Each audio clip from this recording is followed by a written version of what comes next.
সেই আল্লাহর বিধান চলে না বলেই এত যুদ্ধ, এত মারামারি, এত কাটাকাটি, এত হানাহানি, এত ধর্ষণ, এত মামলা হামলা। মান ইয়াহদিল্লাহু ফালা মুদিল্লা লাহু ওয়া মান ইউদ্লিল ফালা হাদিয়া লাহু ওয়া নাশহাদু আন লা ইলাহা ইল্লাল্লাহু ওয়াহদাহু লা শারীকা লাহু ওয়া নাশহাদু আন্না সাইয়্যিদানা ওয়া হাবিবানা ওয়া মাওলানা মুহাম্মাদান আবদুহু ওয়া রাসূলুহু الذي أرسله بالحق بشيرا ونذيرا وداعيا إلى الله بإذنه وسراجا منيرا فقد قال الله تعالى في كلامه المجيد وفرقانه الحميد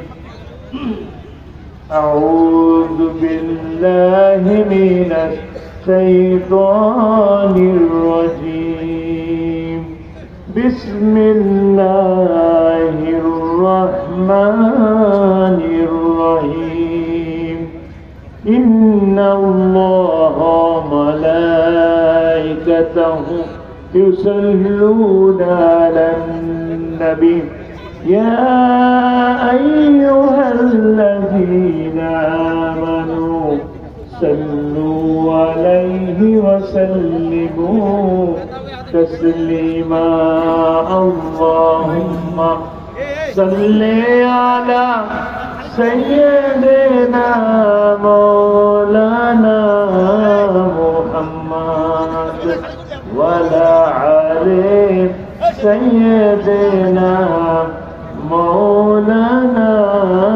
محمد محبت সাথে জোরে সুরে আমরা সবাই বলি আল্লাহুম্মা সাল্লি আলা সাইয়্যিদিনা মাওলানা মুহাম্মদ ওয়া আলা আলি সাইয়্যিদিনা মাওলানা মুহাম্মদ বালাগাল উলা বিকামালিহি كشف الدجى بجماله حسنت جميع خصاله صلوا عليه وآله حضرت উলামায়ে কেরাম,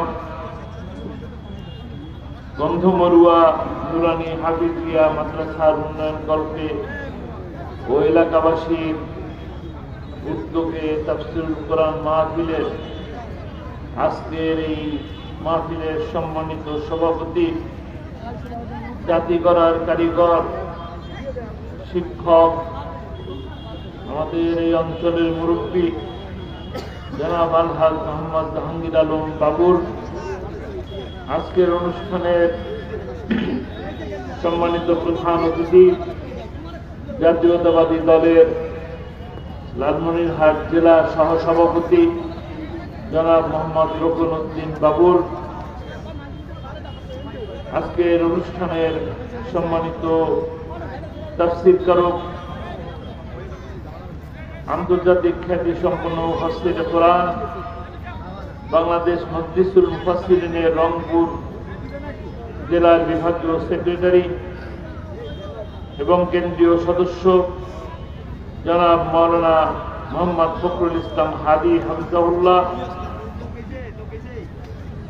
এবং জনাব মোহাম্মদ নজরুল ইসলাম মানিক, আজকের অনুষ্ঠানের সম্মানিত বিশেষ অতিথি শহীদি কাফেলা বাংলাদেশ জামাত ইসলামীর দুর্গাপুর ইউনিয়ন শাখার সংগ্রামী সভাপতি জনাব মাওলানা খলিলুর রহমান, মঞ্চে উপবিষ্ট অন্যান্য নেতৃবৃন্দ, আমার সামনে উপবিষ্ট কিশোর, তরুণ, যুবক, মুরব্বিয়ান ভাইয়েরা, পর্দার আড়ালে শ্রদ্ধেয়া মা ও বোনেরা, প্রশাসনের কর্মকর্তা বৃন্দ, সুপ্রিয় বন্ধু সাংবাদিকগণ, আমার মাইকের আওয়াজ যে পর্যন্ত যাচ্ছে যারা শুনছেন তাদের সকলকে আমার অন্তরের অন্তঃস্থল থেকে জানাচ্ছি আসসালামু আলাইকুম ওয়া রাহমাতুল্লাহি ওয়া বারাকাতুহু। ওয়ালাইকুম আসসালাম ওয়া রাহমাতুল্লাহি ওয়া বারাকাতুহু। সর্বপ্রথম মহান মুনিবের দরবারে শুকরিয়া আদায় করি যে আল্লাহ রাব্বুল আলামিন আমাদেরকে দোয়া কবুলের একটি বিশেষ সময় আসর এবং মাগরিবের নামাজের মাঝামাঝি পর্যায়ে বসে কোরআনের কথা শোনার জানার যে তৌফিক আল্লাহ তাআলা তৈরি করে দিলেন, সেই মহান মুনিবের দরবারে বিনয় অবনত মস্তকে সমস্বরে আমরা সকলে শুকরিয়া আদায় করি, বলি আলহামদুলিল্লাহ। রব্বানা লাকাল হামদ হামদান কাসীরান তাইয়্যিবান মুবারাকান ফীহি।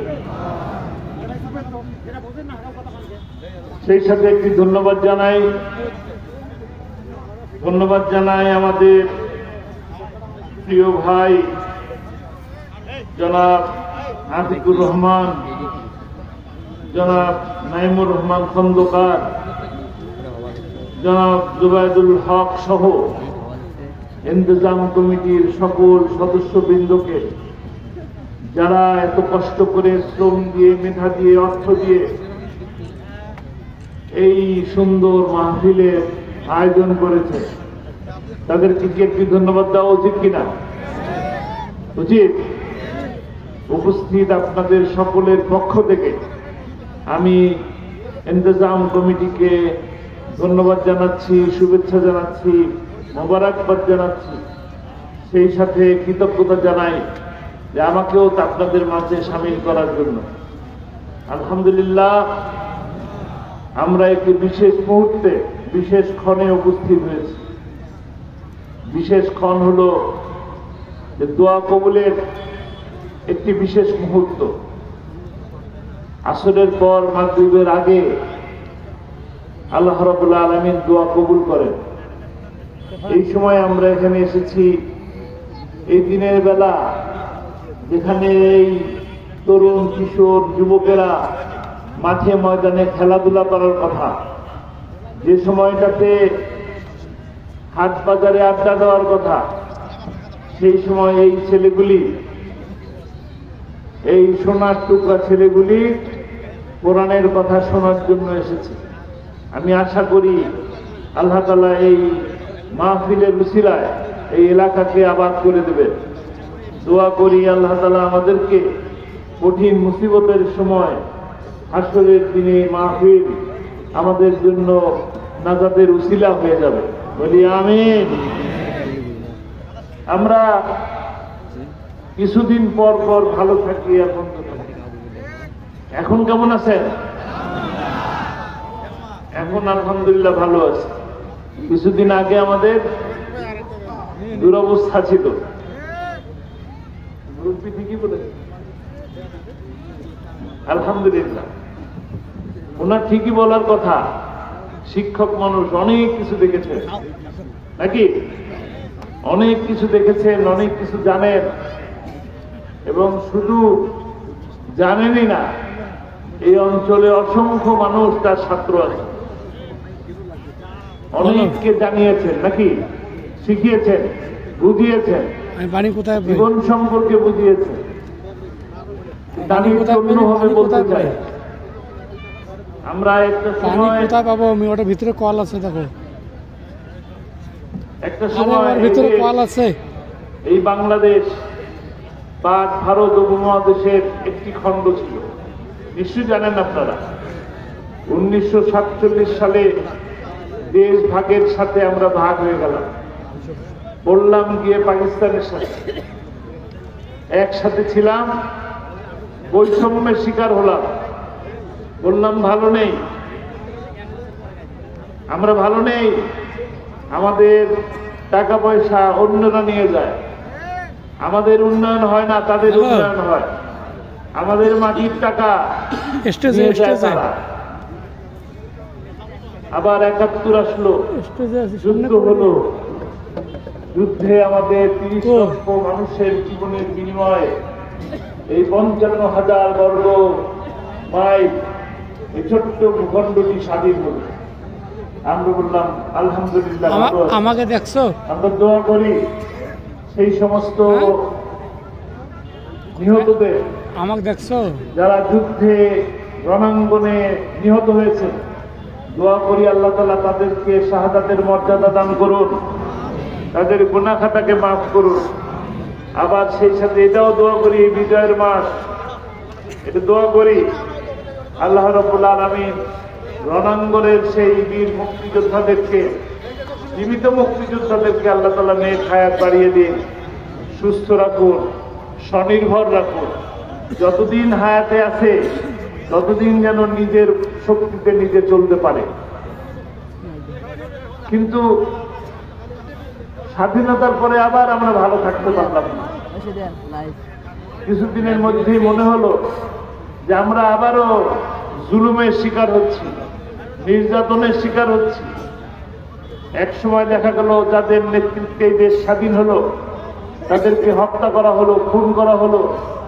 এরপরে আবার একটা বিপ্লব হলো, আবার একটা সরকার গঠন হলো। তিনিও কিছুদিন থাকার পরে কিছু ভালো কাজ করলেন, কিছু ভালো চললো, আবারও তাকে নিহত হতে হলো, হত্যা করা হলো। ভালো নাই। মানুষ কি ভালো ছিল? ভালো নাই। ভালো ছিল কিছুদিন, আবার খারাপ হয়ে গেল। আবার আপনাদের এই অঞ্চলের একজন বড় মানুষ আসলো, 9 বছর দেশ শাসন করলেন।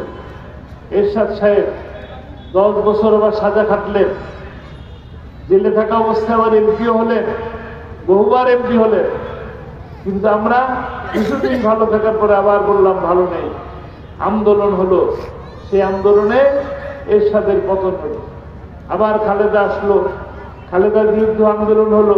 আবার হাসিনা আসলো, তার বিরুদ্ধে আন্দোলন হলো। আবার 4 দলীয় জোট সরকার আসলো, আবার আন্দোলন হলো।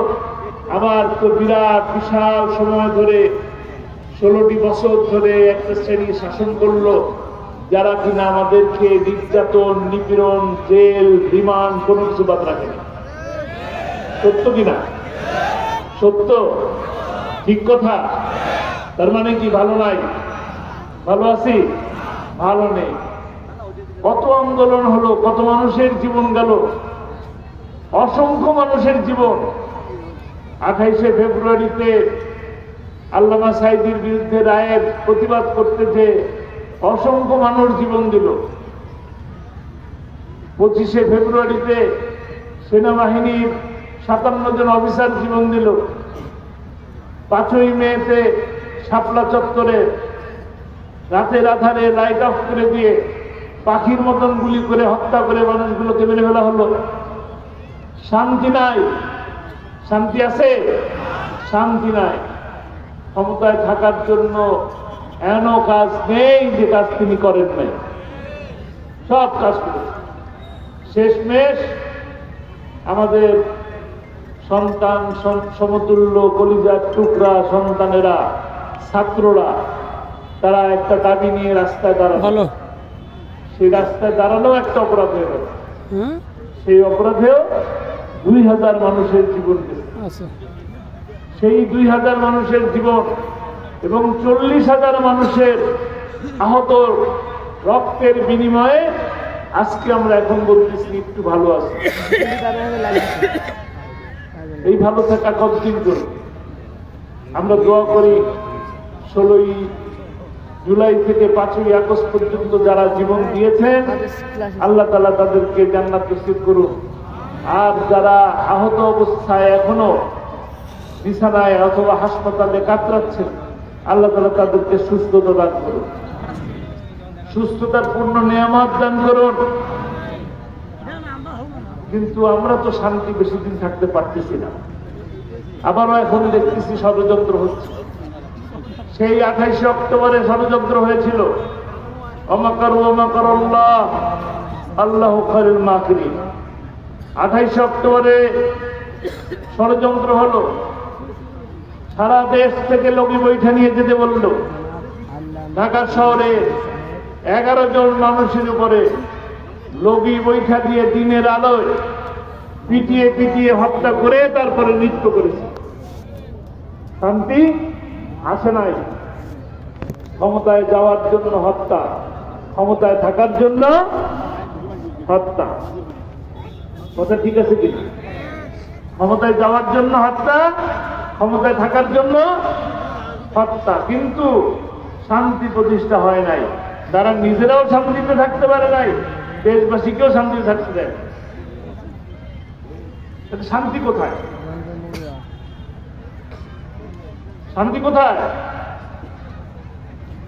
শান্তি হলো জানতে হবে শান্তিটা কোন জায়গায়, শান্তি জানতে হবে শান্তি কোথায়, জানতে হবে যে এই দুনিয়াতে যিনি সৃষ্টি করছেন তিনি কে? এই মাটি সৃষ্টি করছেন, এই জমিন কার, এই আসমান কার, এই পানি কার, এই সৌরজগৎ কার, আমি আপনি কার? বিধান চলবে কার? বিধান চলে যে আল্লাহ আমাদেরকে সৃষ্টি করলেন নির্যাতন। কথা কি ঠিক? ইনিল হুকমা ইল্লা লিল্লাহ। আমাদের এই যে আপনাদের হাতে হাতে মোবাইল, সকলের হাতে মোবাইল নাকি? এই মোবাইল যিনি বানিয়েছেন, যে কোম্পানি বানিয়েছে, তিনি তো একটা সিস্টেম দিয়ে দিচ্ছেন কিনা? সেই সিস্টেমের বাইরে যদি আপনি চলতে যান, মোবাইল কি চলবে না হ্যাং হয়ে যাবে? মোবাইল হ্যাং হয়ে যাবে। আল্লাহ যে সৃষ্টি করলেন আমাদেরকে, তিনি তো আমাদের একটা সিস্টেম দিয়ে দিলেন, বিধান দিয়ে দিলেন, কিভাবে চলতে হবে সেই পথ দেখিয়ে দিলেন, সিরাতুল মুস্তাকিম দেখিয়ে দিলেন, সেই পথ দেখানোর জন্য গাইড পাঠিয়ে দিলেন আমাদের প্রিয় নবী হযরত মুহাম্মদ সাল্লাল্লাহু আলাইহি ওয়াসাল্লাম। দেখানো পথ আমরা ভুলে গেছি, পাঠানো কোরআন ভুলে গেছি, পাঠানো কোরআন দেখি না।